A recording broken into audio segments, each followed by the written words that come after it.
내부자 둘입니다. 네. 다 아시죠? 네. 바른정당의 김성태 사무총장님 나오셨습니다. 예, 안녕하세요. 김성태입니다. 아직도 사무총장이신가요? 얼마 하지 않을 것 같아요. 아니, 지도부가 다 사퇴하는 분위기라서. 그러니까 다음에, 지도체제, 예.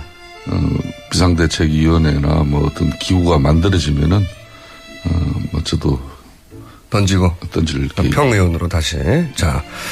더불어민주당에 아무런 직책은 없지만 가장 잘 나가는 안민석 의원 나오셨습니다. 네, 안민석 의원입니다. 네. 눈빛이 오늘 초롱초롱 하시는 걸 보니까 뭔가 수류탄 같은 거 들고 오신 것 같은데요? 제가 이번에. 네. 들고 오셨구나. 독일에서. 네. 그 독일 동포 한 분 어르신을 만났어요. 그분이 80년대부터 최순실을 이제 도왔던 분인데. 네. 이 어른께 제가 이렇게 물어봅니다. 어르신이 어떻게 해서 최순실을 알게 됐습니까? 예. 이분 말씀이 임모라는 박사가 나에게 전화가 와서. 임모 박사가. 삼성 장군의 딸이. 삼성 별 3개짜리 장군의 딸이. 독일 가니까. 잘 좀 도와줘라. 처음에는 최순실 씨가 본인을 삼성 장군을 딸로 소개했군요. 예. 그랬던 모양이에요. 아니, 임 박사라는 분이 독일의 그 어르신에게. 예. 그래서 도와주게 됐다는 건데요. 임모 박사로부터 들었다. 그러면 아마 이제 임모 박사 그분은 최순실의 어떤 후견 역할, 이제 그런 관계로 볼 수가 있겠죠. 그러니까 독일 교민에게 처음 최순실을 소개하고 독일에 정착하도록 만들어준 사람이 임모 박사였다. 네, 그렇죠. 네, 그런데요. 그분의 사위가 부장판사인데요. 현재 부장판사다. 네. 네, 현재 부장판사다. 이모 부장판사인데요. 이모 부장판사인데. 이분이. 예. 이분께서 지금 삼성 이재용 재판에 뇌물죄를 다루는 이재용을 실형을 때릴 건지 무죄를 줄 건지 그것을 재판하는 담당 부장판사. 책임 판사입니다. 즉 말하자면은 최순실 후견인이었던 임모 박사의 사위가 이재용 재판을 다루는 부장판사다. 책임 판사입니다. 이게 우연의 일치입니까? 우연의 일치길 바라겠습니다. 우연이라 할지라도 이거는 공정성에 시비가 크로스체크된 있을 거죠. 수밖에 없습니다. 제가 지금까지 이야기한 거. 네. 박근혜가 대포폰을 사용했다. 네. 사실이었습니까? 허위였습니까? 사실이었습니다. 장시호가 최순실의 아바타에다 10월 26일 날 이 방송에서 사실이었습니까? 허위였습니까? 네, 사실이었습니다. 정유라가 입시를 부정으로 들어갔다. 사실이었습니까? 허위였습니까? 사실이었습니다. 네. 장유라가 국가대표를 부정으로 되었다. 사실이었습니까? 허위였습니까? 그건 명확하게 밝혀지진 않았습니다, 아직. 14년부터 제가 최순실을 추적하면서 다소 좀 과장된 건 있을지언정 허위였던 적은 없습니다. 이거 임 박사라는 분과 이모 부장판사라는 분의 관계, 사위와 장인, 이것은 지금 네이버 들어가 보면 나와요. 이름은 제가 실명을 안 밝히겠습니다. 임모 박사가 현 41년생이고요. 41년생. 네, 이재용 부회장 재판의 담당 부장판사의 장인인 것은 팩트고 네. 여기서 이제 남아있는 부분은 임모 박사가 최순실 씨가 독일로 처음 진출할 때 독일 교민에게 이러이러한 사람이 간다고 소개해 준 사람이 맞느냐 이게 이제 남은 거네요. 근데 그 이야기는 그 전화를 받은 독일 교민한테 직접 돌아오신 거고. 그럼요. 대체로 맞네요. 안민석 의원이 지난 3년 동안 자기 사비를 거의 다 써가면서 이 최순실 일가들의 국정농단을 이렇게 조사하고 또 많은 정보를 수집하는 과정에 특히 독일은 저도 한번 다른 일로 같이 갔었는데 네. 안민석 의원은 벌써 독일 내에서도 상당한 네트워크를 가지고 있더라고요. 놀랍게도. 그걸 어떻게 해서 그 네트워크가 구축됐는지 그것도 수사 대상은 대상입니다. 아니, 사무총장님께서는 지금 집안 싸움이나 지금처럼 잘 좀 제압하시고요. 지금 유승민하고 김무성기하고 지금 막 내전이 붙었는데 사무총장님께서 이걸 수습하시느라고 정신이 없으신데 뭐 며칠 전에도 제가 그렇게 들었어요. 다 수습된 큰 거죠. 싸움이 붙을 뻔했는데 네. 사무총장이 지혜롭게 잘 이걸 수습을 했다라고 사무총장님이 그러는데 지혜롭게 마이크를 던져가지고 모두를 제압하고 아니에요? 지금 그런 일, 아닙니다. 그런 것도 제가 사실이 확인을 아니에요. 했는데 네. 우리 사무총장님께서 양쪽을 잘 이렇게 조정을 해서 일단 수습을 했는데 근데 제2의 제3의 또 내전이 있을 수 있으니까 사무총장님께서는 그쪽 집안일이나 잘 챙기시고 아무튼 제가 지금 아니, 이 그 부분은 이야기를 하는 설명해서 것은 잠깐만요. 설명 좀. 네. 뭐 좀 당내 갈등이 있는 걸로 비춰지고 있습니다만은 뭐 아무래도 신생 정당이니까 당의 진로나 또 후보 선출 과정이라든지 비대위원장 누가 할 거냐. 더군다나 당 지도부가 일갈 다 사퇴가 된 마당이니까 네. 언들이 상당히 그 예민해져 있죠. 네. 뭐 그런 측면에서 당의 자원 중에 뭐 이렇게 삼지대 협상이라든지 또 당의 예연을 확장하는 그런 노력에 네. 김무성 전 대표가 뭐 적임자다. 그런 네. 정치적 역할과 역량이 있는 사람이면 그런 사람 세우자는데 또 뭐 반대도 있는 것이고 네. 이거는 정당 내에서 뭐 그러고 고성고원에 뭐 소리 좀 나고 그런 거고 고성 좀 하셨죠? 뭐 그러다 보면은 그걸 이제 말긴 자꾸 그렇게 학살하지 마세요. 학살. 그 동료 의원들끼리 예. 가까운 뭐 그 연들끼리 예. 좀 뭐 소리도 좀 지르고 그걸 또 제지하고 제어하는 과정에 네. 또 소리도 좀 있어 보이는 거고 뭐 마이크가 넘어가고 그런 거지. 아, 던진 게 아니고 그게 마이크 혼자 그걸- 넘어갔구나. 그걸 그런 식으로 그러니까 그런 상황을 가지고 외부에 이렇게 또 왜곡되게 알려낸다거나 아무리 이 판이 아수라판이라도 그게 뭐 내부 집안 이야기를 무슨 나와서 좋은 공개적으로 일이라고 방송에서 하는 거는 그런 굳이 그 남의 상도덕에 집안 일에 그 별로 좋지도 않은 상도덕에 일을 가지고 위배되는 거고요. 우리 그거는 김어준 또 그걸 또 부장장 즐기는 또 그런 걸 즐겨요. 김총수도 그건 상당히 지금 뭔가 지금 이성을 잃었어요. 네. 이성을 찾으시고. 죄송하지만 아니, 이게 지금 중요한 게 아니라 제가 이 죄송하지만 좀 아침에 재밌긴 합니다. 이 아침에 제가 그런 재미 즐기시려면은 이 방송은 이재용 본질은 아닌데. 재판 공정성에 대한 지금 아, 이건 의구심을 폭탄인데요? 제기를 하는 거니까. 아, 물론 사회라고 해서 반드시 그 영향을 과거에 예를 들어서 절대로 장인과의 관계가 이 재판에 영향을 미칠 거라는 것도 분명히 그 예단이죠. 저는 절대로 예단이긴 결코 한데 법원에서 좀 놀랍긴 합니다. 그 임모 박사의 사위가 이재용의 재판의 책임 판사로 배정된 것은 결코 단언코 의도적이지는 않을 거라고 봅니다. 네. 어떻게 이거를 이렇게 의도를 했겠어요? 아무리 삼성의 힘이 크더라도 어떻게 이 판사 배정조차도 삼성이 의도해서 기획해서 이런 어마어마한 무시무시한 일을 했겠어요? 절대로 그렇지 않다고 아니, 저는 믿습니다. 않다고 믿습니다만은 네. 그러나 네. 공정성에서는 네. 시비가 있게 되는 거죠. 이거 굉장히 큰 우연이긴 하네요. 이건 상상도 못했는데 왜냐하면은 서류상으로는 드러나지 않는 거군요. 절대로 서류상으로 임모 박사가 최순실 독일 정착을 위하여 최초로 도와준 그 교민에게 전화했던 양반이다 하는 게 저는요, 서류상에 드러날 리가 있나요? 이 게이트 국면에 예. 순간순간에 저에게 영감을 주는 애들이 있어요.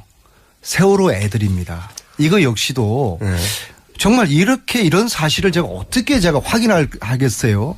제가 독일을 가서 그런 어른을 만났고 우연히 그 얘기를 듣게 됐고 또 어떻게 제가 지난주 금요일 날 이재용 1차 심리가 불공정했다는 보도를 우연히 보게 됐어요. 예. 그 보도에 나타난 부장판사 이름이 1심 지난주 금요일 했잖아요. 지난주 금요일 날 이재용 부회장의 공판이 이미 시작됐어요. 네, 그렇죠. 시작됐는데 그 1심에서 말들이 좀 있었죠. 그렇죠. 네. 그래서 기사에 보니까 부장판사 이름이 이모 판사인데 네. 나 들었던 이름인데 그래서 그 확인을 해보니까 임모 박사의 사위 그 이름하고 일치하더라고요. 그 우연히 알아요. 그럼요. 진짜 섬뜩한 거죠. 이거는 오로지 안민석 의원은 촉 하나로 아니죠. 거예요. 영감이죠. 저는 용감. 네.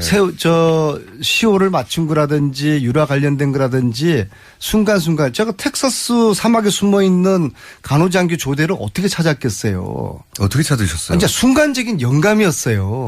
텍사스가 막 떠올랐어요, 머릿속에. 그러니까 이건 말로 설명이 안 돼요. 저분도 또 최순실하고 좀 비슷한 그런 게 있네요. 아니, 그러니까 제가 박근혜 대통령 쓰던 의원회관 620호를 좀 쓰고 있거든요.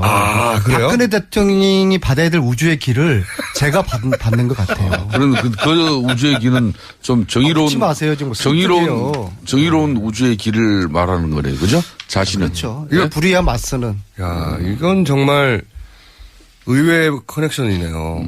의외. 그때 인연이 이 재판에 영향을 미친다. 제가 오늘 말하고자 하는 게 아니라. 이 방송에 오기까지 이 말씀을 드려야 할지를 정말 고심을 했어요. 오늘 새벽 3시에 일어났어요. 왜냐하면은 이게 무서운 거 아니에요. 그래서 그러나 결국엔 제가 본인의 촉에 이건 좀 알려야 된다. 예, 국민께 그걸 알리고 이 재판이 공정하게 돼야 되는 거잖아요. 재벌이라고 해가지고 봐주고 그러면 안 되잖아요. 그러면 그래서 안 되죠, 공정한 당연히. 재판을 위해서 이 사실을 알려드려야 되겠다. 야, 이 커넥션은 혹시 동명이인은 아니고요? 아닙니다. 아니에요? 네. 확실해요? 네. 아마 이제 의원님이 이렇게 얘기했으니까 기자들의 취재가 잇따르겠네요. 네. 정의로운 기자들이 잘 취재를 해 주시길 바라겠습니다. 자, 그건 그거고요. 바른정당의 이제 그러면 비대위원장은 빈 채로 가는 겁니까? 당분간? 뭐 그 부분은 정상적인 정당 체제로는 지도부가 일괄 총괄 사태가 되면은 바로 비상 조직인 비대위가 꾸려져서 누군가 데려오잖아요, 보통. 외부에서 영입할 수도 있고 내부에서 이렇게 채울 수도 있는데 그 부분이 지금 현재 불투명해졌어요. 그러니까 당내 사정은 이제 후보 선출을 위한 그 경선 관리 일정이 얼마 안 남았으니까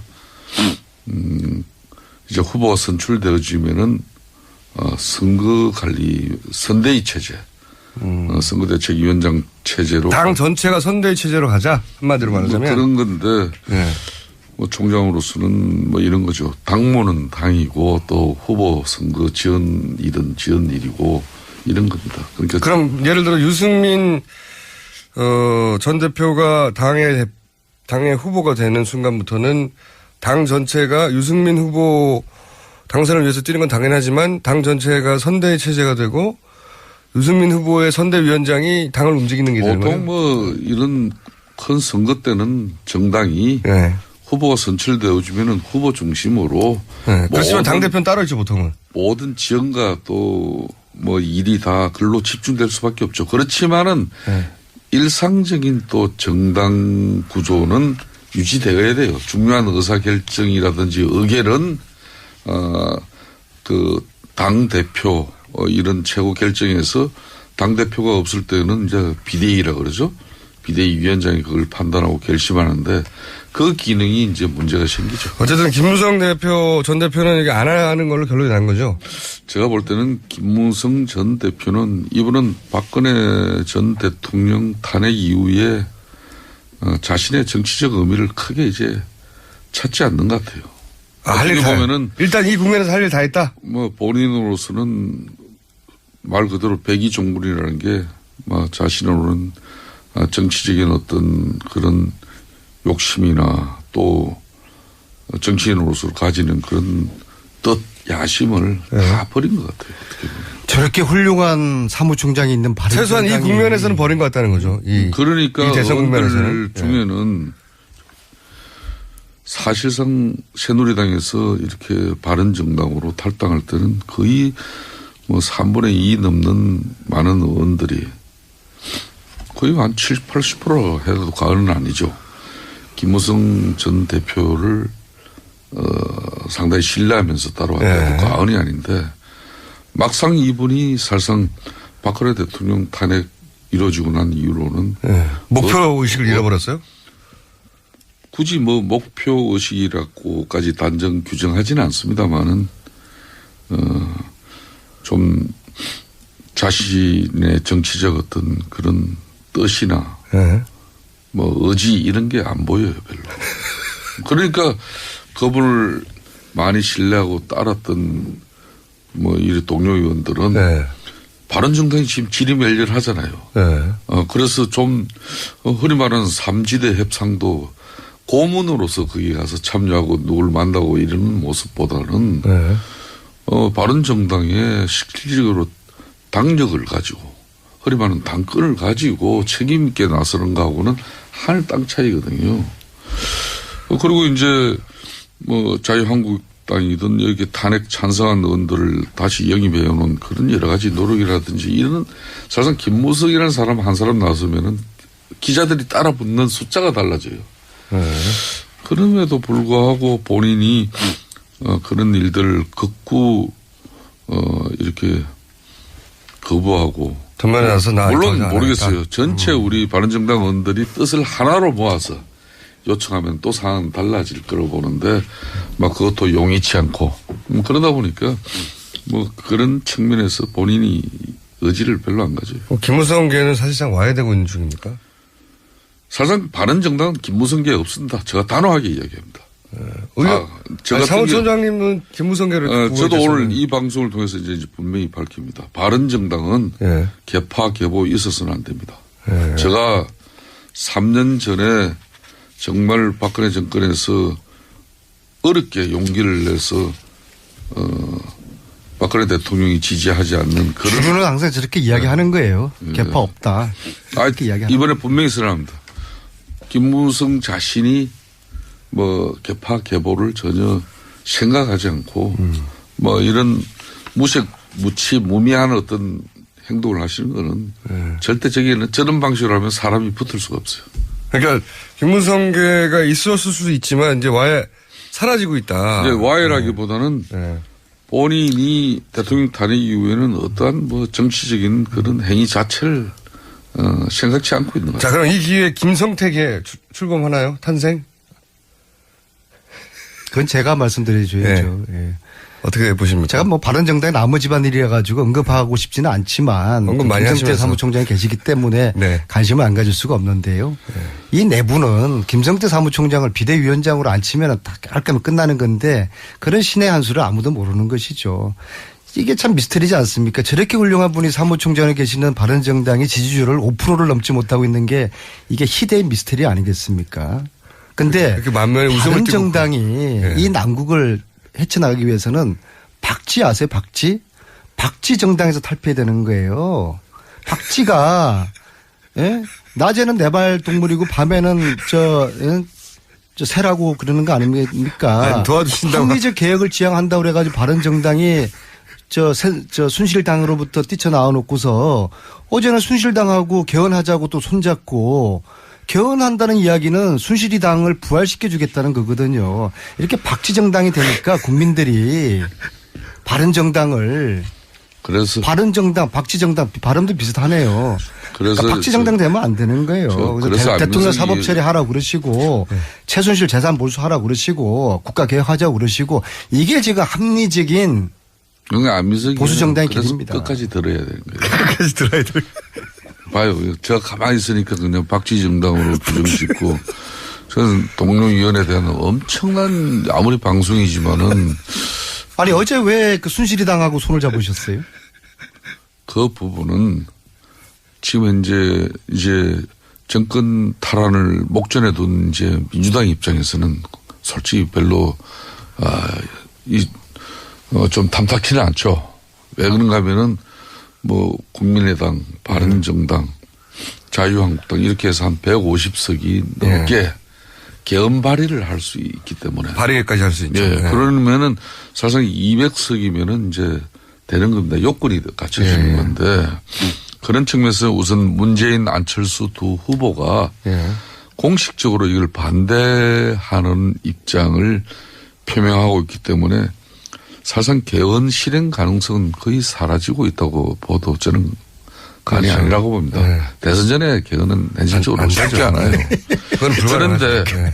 그런데 왜 순실이 당하고 아무리 개헌을 하자고 뭐 그러셨어요. 제적 3분의 2 이상의 찬성을 필요로 한다고 하지만은 저 개인적으로도 자유한국당을 좀 뭐 이 대선 과정에서 지금 자유한국당 내에서도 좀 이런 순실이 세력을 좀 지원했던 그런 허리 마르는 인사들과 뭔가 순실이 당으로 결별을 하고자 순실이 세력이 아니라 순실이 당으로 그냥 표현한 사석에 사시던 그런 노력을 표현을. 하고 있는데 예. 그렇게 되면 웬만큼 정리가 돼요. 예. 그럼 그 정리된 세력들과 이 개헌 추동 세력으로 우리가 연대를 해도 되는데 뭐 사실상 자유한국당에는 지금 이 사람 저 사람 다 있잖아요. 그러니까 그 지적을 하는 건데. 아니 근데 지금은 개헌이 아니라 개혁이 방점인데요. 지금 보세요. 이 스튜디오에도 한 10분 정도가 있는데 개헌이 대통령 중심대도 되고 의원 내각제일 수도 있고 의원 집정부일 수도 있는데 사람들은 다 틀려요. 국회의원 300만 명마다 다 틀려요. 이것을 2달 후에 개헌이 가능합니까? 다 틀린데, 그러니까 저는 뭐 전선을 만드는 슈퍼맨도 하지 못할 일을 지금 하자고 나서는 것은 결국엔 다른 노림수가 있는 것이고 오해의 여지가 있을 수밖에 없는 것이 정말 말하자면은 이제 안 될 것 같으니까 정권을 이제 못 잡을 것 같으니까 나눠 먹어보자는 이제 그런 거예요. 그런 아주 불순한 의도가 있죠. 이게 바로 최순실식입니다. 이게 명분은 좋죠. 아니 개헌해야 되죠. 누가 반대합니까? 근데 그 속에 이제 사익이 있는 거예요. 당리당략이 있는 거예요. 이런 식으로 최순실을 닮아가면 안 되고요. 벌써 우리 안민석 의원의 이제 톤 자체가 달라졌어요. 이제 벌써 집권당 그 사선으로서의 딱 스탠스가 잡히네 벌써 보니까. 예? 아니 근데 문제는 이 아직까지는 와중에 좋아요. 문재인 대통령이 예? 문재인 전 대표가 대통령이 되고 난 이후에 아니 그럼 우리가 안희정이 후보가 될 수도 있어요. 되고 난 이후에 지금 이재명 도지사 될수 안민석 있습니다. 의원이 그런 예. 이야기를 한다 그러면 안철수 대표가 이해가 될 수도 돼요. 있고. 예. 그런데 분명히 아직까지 지금 더불어민주당은 야당이에요. 그것도 제1야당이에요. 제1야당이 벌써로 이 집권당의 사선 의원처럼 딱 이렇게 말씀하시면은 그거는 안민석 의원이 지금까지 걸어온 그런 길하고는 맞지 않죠. 그거는 좀 반성하실 용의가 없어요? 예? 아니 왜 개헌을 거부해요? 그분은 개헌을 이 최순실에 의한 국정농단의 이 교훈은 뭐예요? 제왕적 대통령 이 권력을 갖다 이제 분산시켜서 87년 낡은 군더더기 옷을 입고 뭐 이 대통령 한 사람이 그냥 최순실 같은 이런 사람들에게 놀아나는 거 이걸 아니 개헌을 하지 법법을 말자고 개정해서 했으니까 고치자는데 그걸 반대하면 어떻게 해요? 최순실식으로 풀지 말자는 겁니다. 내년 지방선거 때 그때 개헌을 하면 되는 것이고요. 개헌을 찬성하긴 찬성한데. 그리고 어제 그 시점이 뭡니까? 개헌을 찬성하죠. 근데 시점이 문제인데 어제 시점이 한교안이가 불출마 또 하지 않습니까? 이제 보수 쪽에서는 반기문도 이렇죠. 한교안도 이렇죠. 패가 없는 거예요. 완전히 이제 자포자기 상태에서. 홍준표 도지사 있잖아요. 홍준표 도지사. 뭐 그분 되면 저희들은 뭐 속으로 땡큐죠. 근데 그러니까. 지금 자포자기 상태에서 되지도 않은 일을 이렇게 툭 던져가지고 이게 국민들은 안중에 없는 거죠. 그러니까 국민들도 5천만이 개헌의 방식에 대해서 다 틀려요. 이걸 어떻게 올 9일 날 개헌 투표를 합니까? 이야기만 해봅시다. 그래도 명색이 일국의 대통령이 탄핵된 이 시점에 한국을 개조해내지 않으면은 또 다음에 어려워요. 역대 대통령들이 선거 전에 개헌 약속 다 철저하게 국민들 앞에 그 강하게 공약하고 약속해놓고 막상 대통령 당선되고 난 이후에 이 제왕적 대통령제의 이 한의와 기쁨, 예? 이런 엄청난 힘을 가지고 누가 개헌한 사람 봤습니까? 다 개헌을 다 어떻게 해든 물거품으로 만들었잖아요. 심지어 DJP 연합 같은 경우도 이거는 내각제 하겠다고 손잡고 선거 치른 거예요. 그런데 그 내각제 하겠다고 손잡고 치른 대통령이 당선되니까 DJP 내각제 그냥 물거품 됐잖아요. 그게 한국 정치 현실인데 우리 저 안민석 의원께서는 저런 분이 또 대통령 되면 저는 약속 지킬 거라고 보지만은 예? 이 뻔히 제가 박지정당이라고 질르니까는 막 이성을 잃으신 것 같아요. 말씀하시는데. 그러니까 본인이 본인이 사선 의원으로 이 정치 지금 너무 잘하면서 개헌 논의가 시작이 됐잖아요. 내 손에 이제 당을 뜸이 들이고 지진다. 시간이 필요한 만일- 것이죠. 근데 만일 이거는 문재인 전 마치 대표는 남녀가 이제 막 만나가지고 아니 손도 안 잡고 뭐 한번 마음도 안 맞추고서 그냥 결혼 날짜부터 잡으면 안 되죠. 어떻게 내용도 없이 개헌 날짜부터 투표 날짜부터 5월 9일 하자고 에이, 질러버립니까? 우리 아니, 이건 시정 잡혀도 이런 식으로 나가지 않죠. 국회에서 여야 사당 간에 최순실을 너무 아. 최순실한테 배웠어요. 국회에서 명분은 그럴듯하죠. 국민은 안중에 없고. 국회 사당 간에 그동안 됐어요. 아무리 자꾸자기라도. 개헌 협상에 의해서 거의 얼추 합의가 됐잖아요. 그냥 이번에 이 개헌 논의는 내려놓겠다고 이미 18대 국회 때부터 마음을 비우세요. 12년 전부터 18대 19대 상당히 지금 뭔가 지금 이성을 잃었어요. 네. 이성을 찾으시고. 죄송하지만 아니, 이게 지금 중요한 게 아니라 제가 이 죄송하지만 좀 아침에 재밌긴 합니다.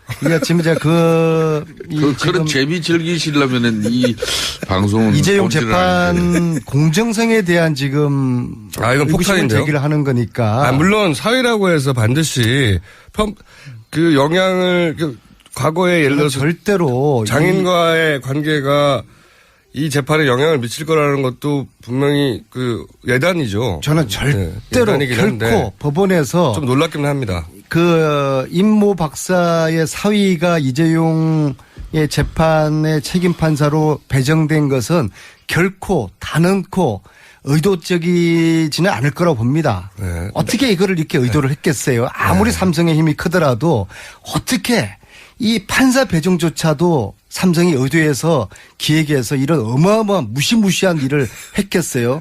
절대로 그렇지 않다고 저는 믿습니다. 않다고 믿습니다만은 네. 그러나 네. 공정성에서는 네. 시비가 있게 되는 거죠. 이거 굉장히 큰 우연이긴 하네요. 이건 상상도 못했는데 왜냐하면은 서류상으로는 드러나지 않는 거군요. 절대로 서류상으로 임모 박사가 최순실 독일 정착을 위하여 최초로 도와준 그 교민에게 전화했던 양반이다 하는 게 서류상에 드러날 리가 있나요? 이 게이트 국면에 네. 순간순간에 저에게 영감을 주는 애들이 있어요. 세월호 애들입니다. 이거 역시도 네. 정말 이런 사실을 제가 어떻게 확인하겠어요? 제가 독일을 가서 그런 어른을 아니에요? 지금 그런 아닙니다. 그런 거 제가 확인을 아니에요. 했는데 네. 우리 사무총장님께서 양쪽을 잘 이렇게 조정을 해서 일단 수습을 했는데 근데 제2의 제3의 또 내전이 있을 수 있으니까 사무총장님께서는 그쪽 집안일이나 잘 챙기시고 아무튼 제가 지금 아니, 이 그 부분은 이야기를 하는 것은 잠깐만요. 설명 좀. 뭐 좀 당내 갈등이 있는 걸로 비춰지고 있습니다만은 뭐 아무래도 신생 정당이니까 당의 진로나 또 후보 선출 과정이라든지 비대위원장 누가 할 거냐. 더군다나 당 지도부가 일갈 다 사퇴가 된 마당이니까 네. 의원들이 상당히 그 예민해져 있죠. 네. 뭐 그런 측면에서 당의 자원 중에 뭐 이렇게 삼지대 협상이라든지 또 당의 예연을 확장하는 그런 노력에 네. 김무성 전 대표가 뭐 적임자다. 그런 네. 정치적 역할과 역량이 있는 사람이면 그런 사람 세우자는데 또 뭐 반대도 있는 것이고 네. 이거는 정당 내에서 뭐 그러고 고성고원에 뭐 소리 좀 나고 그런 거고 고성 좀 하셨죠. 뭐 그러다 보면은 그걸 이제 말긴 자꾸 그렇게 학살하지 마세요. 학살. 그 동료 의원들끼리 예. 가까운 뭐 그 의원들끼리 예. 좀 뭐 소리도 좀 지르고 그걸 또 제지하고 제어하는 과정에 네. 또 소리도 좀 있어 보이는 거고 뭐 마이크가 넘어가고 그런 거지. 아, 던진 게 아니고 마이크 혼자 넘어갔구나. 그걸 그런 식으로 그러니까 그런 상황을 가지고 외부에 이렇게 또 애국되게 알려낸다거나. 아무리 이 판이 아수라판이라도 그게 뭐 내부 집안 이야기를 나와서 무슨 좋은 공개적으로 일이라고 방송에서 하는 거는 그런 굳이 그 남의 상도덕에 집안 일에 그 별로 좋지도 않은 상도덕에 일을 가지고 입에되는 거고요. 우리 그거는 김어준 또 그걸 또 부장장 즐기는 또 그런 걸 김총수도 내부자 둘입니다. 네. 다 아시죠? 네. 바른정당의 김성태 사무총장님 나오셨습니다. 예, 안녕하세요. 김성태입니다. 아직도 사무총장이신가요? 뭐 얼마 하지 않을 것 같아요. 아니 지도부가 다 사퇴하는 분위기라서. 그러니까 다음에 지도 체제 예. 비상대책위원회나 뭐 어떤 기구가 만들어지면은 뭐 저도 던지고 던질 계획. 평의원으로 다시. 자, 더불어민주당에 아무런 직책은 없지만 가장 잘 나가는 안민석 의원 나오셨습니다. 네, 안민석 의원입니다. 예. 눈빛이 오늘 초롱초롱 하시는 걸 보니까 뭔가 수류탄 같은 거 들고 오신 것 같은데요? 제가 이번에 네. 들고 오셨구나. 독일에서 예.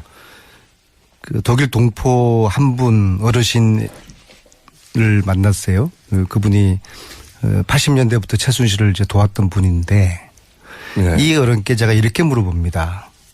어르신이 어떻게 해서 최순실을 알게 됐습니까? 예. 이분 말씀이 임모라는 박사가 나에게 전화가 와서 임모 박사가 삼성 장군의 딸이 삼성 별 3개짜리 네. 장군의 딸이 독일 가니까 독일 가니? 잘 좀 도와줘라. 처음에는 최순실 씨가 본인을 삼성 장군을 딸로 소개했군요. 예. 그랬던 모양이에요. 아니 임 박사라는 분이 독일의 그 어르신에게 네. 예. 그래서 도와주게 됐다는 건데요. 임모 박사로부터 들었다. 그러면 아마 이제 임모 박사 그분은 최순실의 어떤 후견 역할 이제 그런 관계로 볼 수가 있겠죠. 독일 교민에게 처음 최순실을 소개하고 독일에 정착하도록 만들어준 사람이 임모 박사였다. 네, 그렇죠. 이거 임 박사라는 분과 이모 부장판사라는 분의 관계, 사위와 장인 이것은 지금 네이버 들어가 보면 나와요. 이름은 제가 실명을 안 밝히겠습니다. 임모 박사가 현 41년생이고요. 41년생. 네, 이재용 부회장 재판의 담당 부장판사의 장인인 것은 팩트고 네. 여기서 이제 남아있는 부분은 임모 박사가 최순실 씨가 독일로 처음 진출할 때 독일 교민에게 이러이러한 사람이 간다고 소개해 준 사람이 맞느냐 이게 이제 남은 거네요. 근데 그 이야기는 그 전화를 받은 독일 교민한테 직접 네. 돌아오신 거고. 그럼요. 대체로 맞네요. 안민석 의원이 지난 3년 동안 자기 사비를 거의 뭐 다 써가면서 이 최순실 일가들의 국정농단을 이렇게 조사하고 또 많은 정보를 수집하는 과정에 특히 독일은 저도 한번 다른 일로 같이 갔었는데 네. 안민석 의원은 벌써 뭐 독일 내에서도 상당한 네트워크를 가지고 있더라고요. 놀랍게도. 그걸 어떻게 해서 그 네트워크가 구축됐는지 네. 그것도 수사 대상은 대상인데.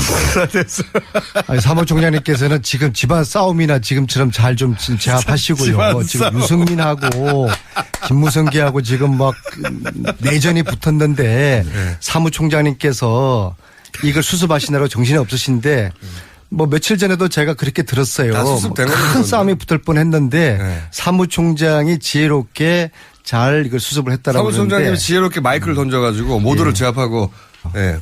그런데요. 그분의 사위가 부장판사인데요. 현재 부장판사다. 네. 네, 현재 부장판사다. 이모 부장판사인데요. 이모 부장판사인데 이분이 예. 이분께서 지금 삼성 이재용 재판에 뇌물죄를 다루는 이재용을 구속 실형을 때릴 건지 무죄를 줄 건지 그것을 재판하는 담당 부장판사. 담당 책임 판사입니다. 즉 말하자면은 최순실 후견인이었던 임모 박사의 사위가 이재용 재판을 다루는 부장판사다. 책임 판사입니다. 이게 우연의 일치입니까? 우연의 일치길 바라겠습니다. 우연이라 할지라도 이거는 공정성에 시비가 크로스체크된 있을 거죠. 수밖에 없습니다. 제가 지금까지 이야기한 거 네. 박근혜가 대포폰을 사용했다. 네. 사실이었습니까? 허위였습니까? 사실이었습니다. 장시호가 최순실의 아바타에다 10월 26일 날 이 방송에서 사실이었습니까? 허위였습니까? 네, 사실이었습니다. 정유라가 예. 입시를 부정으로 들어갔다. 사실이었습니까? 허위였습니까? 사실이었습니다. 네. 정말 장유라가 국가대표를 부정으로 되었다. 사실이었습니까? 허위였습니까? 그건 명확하게 밝혀지진 않았습니다, 아직. 14년부터 제가 최순실을 추적하면서 네. 다소 좀 과장된 건 있을지언정 허위였던 적은 없습니다.